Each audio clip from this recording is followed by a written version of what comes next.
লাশ দাফন করে বলেন মাথার গিরাটা খুলা দাও, পায়েরটা খুলা দাও, ঠিক না? বলেন না? কি ফেরেশতা কি খুলা নিতে পারে না? এই শরীরটা কে পরিচালনা করে? ফেরেশতার মাধ্যমে পরিচালনা করে আল্লাহ। নাহলে প্রযুক্তির দিকে যদি তাকান তো আপনার শরীরটার ভিতরে চলার কি সিস্টেম আছে আমাকে দেখান। প্রযুক্তি হিসাবে আপনি আমাকে দেখান যে আপনার শরীরের ভিতরে এই অঙ্গটা চলার জন্য কোন সিস্টেমটা আছে বলেন। আমি ডাক্তার নিয়ে আসবো আপনাদের এখানে, ডাক্তারকে জিজ্ঞেস করে তারপরে সত্যায়িত করব কোন সিস্টেম আছে প্রযুক্তি হিসাবে। আপনার চোখে তো দেখার কোনো উপাদানই নেই, কানে তো শোনার কোনো উপাদান নাই, মুখে তো বলার কোনো উপাদান নাই, তো এটা বলে কি করা, এটা দেখে কি করা?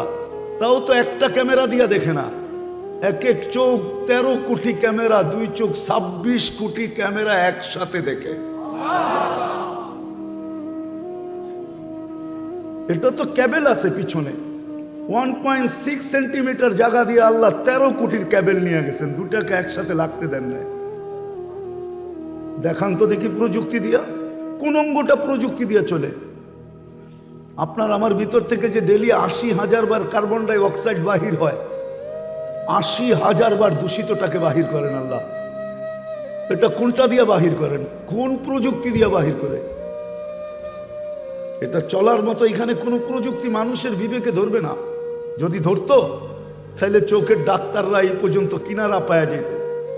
শত শত বছর গবেষণা, একজন না, দুইজন না, তিনজন না, লক্ষ লক্ষ চোখের ডাক্তার চোখ নিয়ে গবেষণা করতেছে।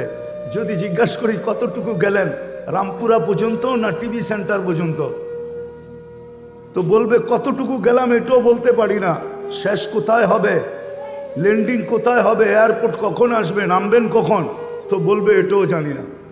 ছোট একটা চোখে যদি এই প্রযুক্তি ফিট হয়, এটা তো চলে না কোনো প্রযুক্তি দিয়া, এটা তো কুদরত দিয়া আল্লাহ ফেরেশতার মাধ্যমে চালান।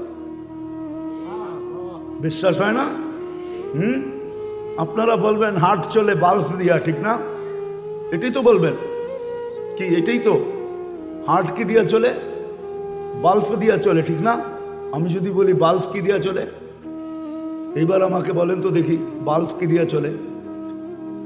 মানলাম হার্ট বাল্ব দিয়া চলে, কিন্তু বাল্ব কি দিয়া চলে বলেন? কারো কাছে জবাব আছে বাল্ব কি দিয়া চলে? ডব্লিউএইচওর কাছেও জবাব নেই বাল্ব কি দিয়া চলে। বাল্ব তো আল্লাহর কুদরত দিয়া চলে, আল্লাহর কুদরত দিয়া ফেরেশতা চালায়।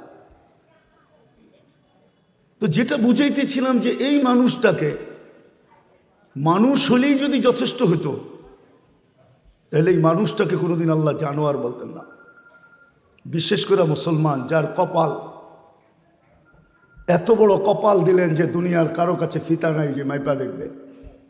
তো যেটা বলতেছিলাম কোত্থেকে বাহির হয়ে গেছি, তো কাফেররা বলবে তোমরা তো অনলাইনে দুনিয়াতে মুসলমান ছিলে, কিন্তু আজকে তো তোমরা আমাদের সাথেই, তোমাদের ইসলাম সব জায়গায় যে তোমরা কাগজে মুসলমান লিখতে, এই লেখাটা তোমাদেরকে কি কাজে দিল? তা আল্লাহর রহমতের ভিতরে জোশ উঠবে। তা আল্লাহ জিবরিল আলাইহিস সালামকে বলবে বাহির করো, যে নামদারি মুসলমান ওকেও বাহির করো। তো যখন বাহির করা শুরু করবে তখন বোঝা যাবে আপনার আমার কপাল কত বড়।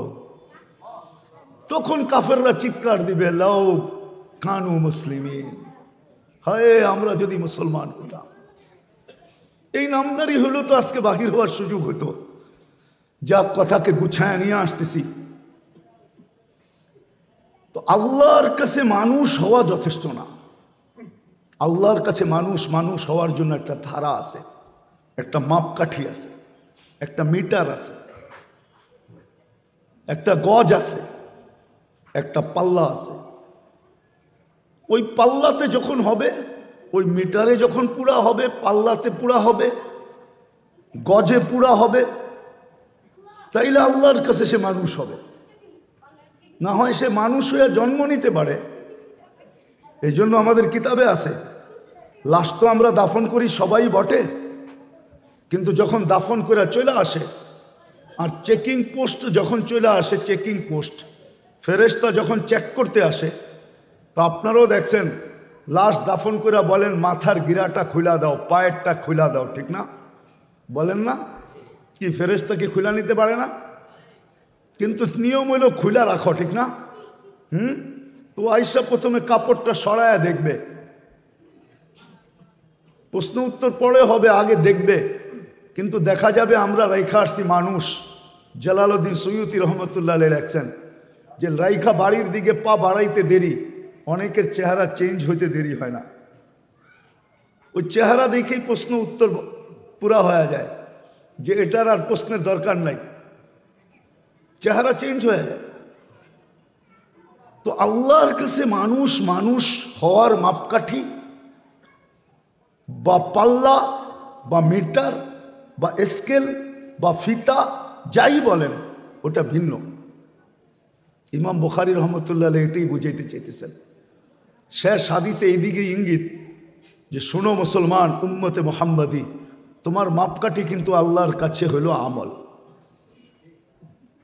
আমল হলো তোমার মাপকাঠি, আমলের ভিত্তিতে তোমাকে মাপবে, আমল দিয়া তোমাকে মাপবে, আমলের মিটার দিয়ে তোমাকে মাপবে। বিদায় শুরু হাদিস থেকে শেষ হাদিস পর্যন্ত উনি এটাই বুঝাইতে চেয়েছেন যে আসলে মুসলমান উম্মতে মুহাম্মাদির আল্লাহর কাছে দামি হওয়ার জন্য, মূল্যায়ন হওয়ার জন্য, মূল্যায়িত হওয়ার জন্য, দাম পাওয়ার জন্য একমাত্র মাপকাঠি হলো আমল। আমলের দ্বারা মূল্যায়িত হবে। ওই আমল যে আমল আল্লাহ ওহীর মাধ্যমে পাঠাইছেন, জিবরিল আলাইহিস সালাতু ওয়াস সালামের মাধ্যমে মুহাম্মদুর রাসূলুল্লাহ সাল্লাল্লাহু আলাইহি ওয়াসাল্লামের উপরে আসছেন। মা আতাকুমুর রাসূল ফাখুযু ওয়া মা নাহাকুম আনহু ফান্তাহু। এটাই হলো মাপকাঠি। আমলই একমাত্র আমাদের জীবনের মাপকাঠি। আমল দিয়ে আল্লাহর কাছে আমরা মূল্যায়িত হব। সত্য এটাই মেরে দোস্ত, দুনিয়াতে আপনি কতটুকু মূল্যবান, কতটুকু মূল্যায়িত, এটা দুনিয়ার ব্যাপার। যালিকা মাতাউল হায়াতিদ দুনিয়া জাআলনাকুম শুউবান ওয়া কাবাইলা লিতাআরাফু। আর পরিচয় পরিচিতি মাত্র, এটা আল্লাহর কাছে না। আল্লাহর কাছে যদি পরিচয় পরিচিতিওয়ালা হইতে হয়, মূল্যায়নের পাত্র হইতে হয়, তাহলে আমাকে আমল সঙ্গে নিতে হবে, সঙ্গী বানাইতে হবে। নিজেকে আমলের সঙ্গী, আমলকে নিজের সঙ্গী। বলবেন একজন মানুষের কি সব করা সম্ভব? না না, এটাও সত্য কথা, একজন মানুষের সব করা সম্ভব না। এই জন্যই তো আল্লাহ রসুলের ইহসান এটা, এই জন্য এটাকে ভাগ করা হয়েছে। গরিবের জন্য একরকম, ধনীর জন্য একরকম, শাসকের জন্য একরকম, শাসিতের জন্য একরকম, নারীর জন্য একরকম, পুরুষের জন্য একরকম, যুবকের জন্য একরকম, বৃদ্ধের জন্য একরকম। পার্থক্য আছে। পার্থক্য যে নাই এরকম নাই। গরিবও জাকাত দিবে এরকম না, গরিব তো জাকাত খাবে, ধনী জাকাত দিবে। পার্থক্য তো আল্লাহ এই জন্যই দিয়েছেন যে একজনের পক্ষে সবগুলা করা সম্ভব না। তো যেটা বুঝাইতেছিলাম, আমাদের আসলে আল্লাহর কাছে যদি মূল্যায়ন শুধু আমলের মাপকাঠি দ্বারা, আর কোনো জিনিসের ভিত্তিতে না।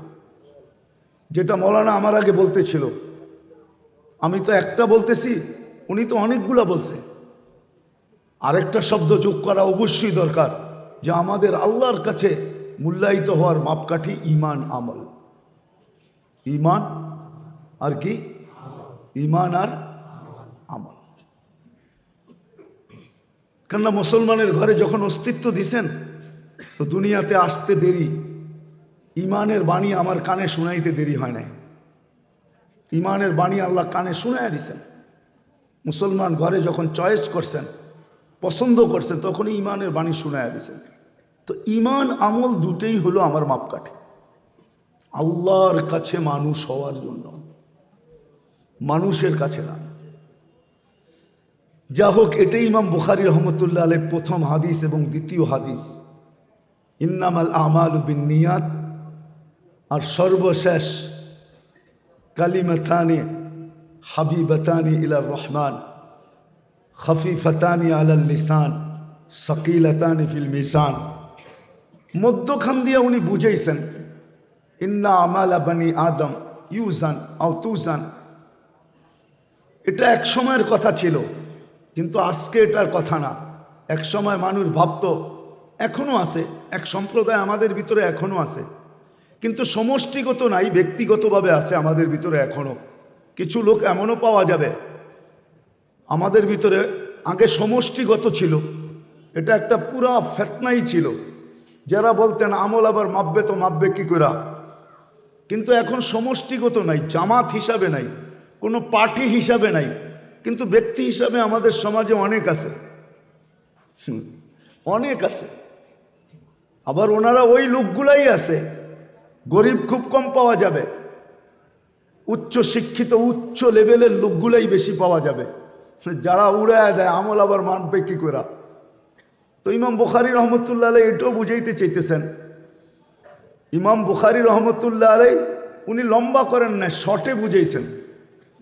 নাইলে বিবেক দিয়ে চিন্তা করলে বোঝা যায়, এক ফোঁটা পানিকে যদি আল্লাহ এত সুন্দর একটা মানুষ রূপে বানাইতে পারে, তো উনি কি আমলকে মাপতে পারে না?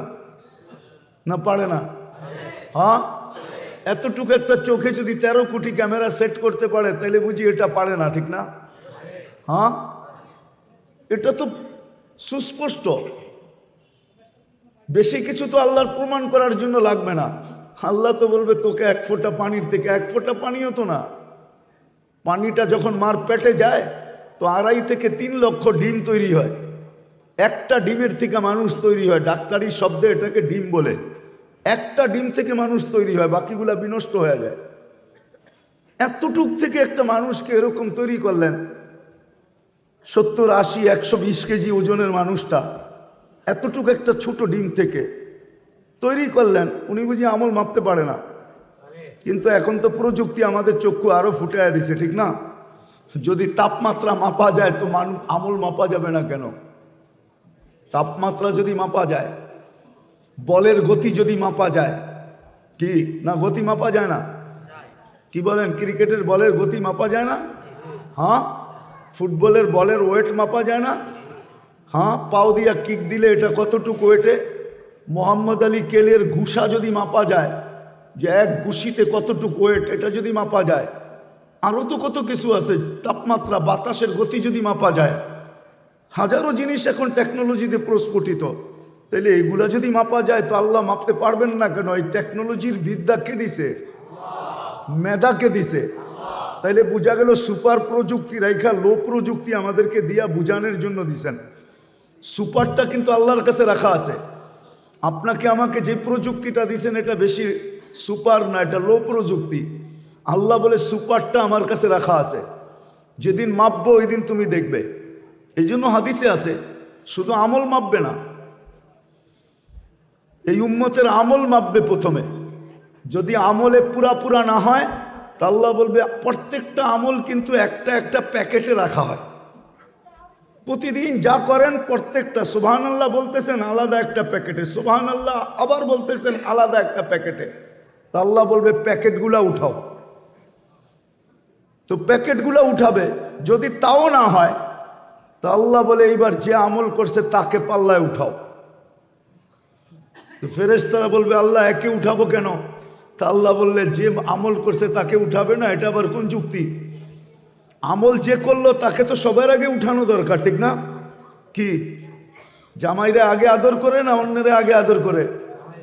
তো আমল যে করলো তাকে তো আগে উঠানো দরকার ছিল, আমি তো সবার পরে উঠাইলাম। আবার ইনশাআল্লাহ ওই দিন ওয়েট কিন্তু আপনার এটা থাকবে না। এই জন্য হাদিসে আছে কোরবানির গরু হুকুম হলো মোটা তাজা কিনো, ঠিক না? কি না একবারে হাড্ডি সার। কেন জানেন? কেন কিয়ামতের দিন এটাকে 70 গুণ করে ওয়েট করা হবে। তাহলে আপনাকেও আমাকে এইভাবে যতটুকু আসি এতটুকু ওয়েট করা হবে না, এটাকেও বাড়ায়া চড়ায়া ওয়েট করা হবে। তো হয়ে গেল আমল মাপা প্রমাণ। ইমাম বুখারী রহমতুল্লাহ এটাই বুঝাইতে চেয়েছেন। প্রথম যেটা বললাম যে উনি বুঝাইতে চেয়েছেন যে আমাদের আল্লাহর কাছে মূল্যায়ন আমলের ভিত্তিতে, আর কোনো ভিত্তিতে না। তারপরে উনি দেখায় দিয়েছেন আমল ছোট হইলেও কি হবে, ওয়েট কিরকম হবে এটাও দেখায় দিয়েছেন, যে আমল কিন্তু ছোট। সুবহানাল্লাহি ওয়া বিহামদিহি সুবহানাল্লাহিল আযীম, এটা বড় ছোট। হালকা বিলকুল, জবানে খুব হালকা, কিন্তু আল্লাহর কাছে বড় প্রিয়। আর মিজানের পাল্লায় সাকিল, বড় ওয়েট হইতে পারে। মিজানের পাল্লা হয়তো মাটিতে এসা থপ করে লেগে যাবে, পিছনের বাটকারা ওকে উঠাইতেই পারবে না। এটার দুইটা রূপ আছে। একটা হলো এটা সামনে এতটুক ঝুঁকবে যে পিছে যত বাটকারা দিবেন এটাকে উঠাইতে পারবে না। মনে হয় বুঝাইতে পারি না।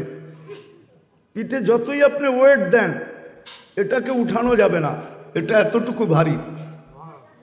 আর আরেকটা হতে পারে এটার অর্থ যে অনেক সময় দেখা যায় যে ওয়েটের কারণে পাল্লার রশি ছিঁড়া যায়। এটাও সকিলাতানের ভিতরে পড়ে যে এতটুকু ওয়েট হবে। যদিও কালিমা তানে, দুটা কালিমা, দুটা শব্দ। তো ইমাম বুখারী রহমতুল্লাহ আলাইহি এটাই বুঝাইতে চাইছেন আমাদেরকে, বিশেষ মুসলমানকে, উম্মতে মুহাম্মদীকে, যে একটু ভাবো তোমার মূল্যায়ন কিন্তু আমার মূল্যায়ন কিন্তু আমলের ভিত্তিতে হবে, দুনিয়ার রীতিনীতি প্রথার ভিত্তিতে হবে না। আর সত্য তো এটাই, যার কাছ থেকে আসছি তার কাছেই চলে যাব, বাইপাস করার কোনো সুযোগ নাই। এজন্য আল্লাহ চ্যালেঞ্জ দিছেন, আইনাল মাফার, কোথায় ভাগবে? 800 কোটি মানুষ বর্তমানে দুনিয়াতে, সবাই মিলেও তো একটা সিঁড়ি মনে হয় আকাশ পর্যন্ত বানানো যাবে না। যাবে? আচ্ছা গেল, মনে করলাম আকাশে বাইগা যাবেন। আল্লাহ তো আগেই বলে দিছে লিল্লাহি মুলকুস সামাওয়াতি ওয়াল আরদ, আকাশও আমার, জমিনও আমার। তো গেলে তো আল্লাহর কাছেই যেতে হবে, ঠিক না? তো যাওয়ার তো কোনো সুযোগ নাই, ভাইগা যাওয়ার, বাইপাস করার কোনো সুযোগ নাই। আরেকটা কথা মনে বসাই, শেষ জায়গায় চলে আসছি, একটু পরেই দোয়া হবে। আরেকটা কথা দিলে বসাই, রব্বে কাবার কসম, লা তাজিরু ওয়াজিরাতুন বিজরা উখরা, কেউ কারো কিছু করার ক্ষমতা রাখে না। একজনেরটা দিয়ে আরেকজনের চলবে না। দুনিয়ায় চলে যেতে পারে, একজন কামায় 100 জন খায়, এটাও হইতে পারে। বাপের ধন দিয়া ছেলেও জমিদার হইতে পারে, বাপের বাড়ি দিয়া ছেলেও বাড়িওয়ালা হইতে পারে। এটা দুনিয়ার রীতি আর নীতি, কিন্তু আল্লাহর কাছে এরকম না। আল্লাহর কাছে যার যারটা তার তার। যদি এরকমই হইতো তাহলে কোরআন আমাদেরকে এরকম সুন্দরভাবে কোনোদিন বুঝাইতেন না। কোরআন বড় সুন্দরভাবে বুঝাইছে, বড় সুন্দর দৃষ্টান্ত দিয়া। জারাবাল্লাহু মাসালা ইমরাতা নূহ ওয়া ইমরাতা লূত, 2 নবীর স্ত্রীর উদাহরণ দিয়া বুঝাইছে যে নবীর স্ত্রী হওয়া সত্ত্বেও, অথচ নবীর স্ত্রী না শুধু, কোরআন বলে পোশাক, হুন্না লিবাসুল লাকুম,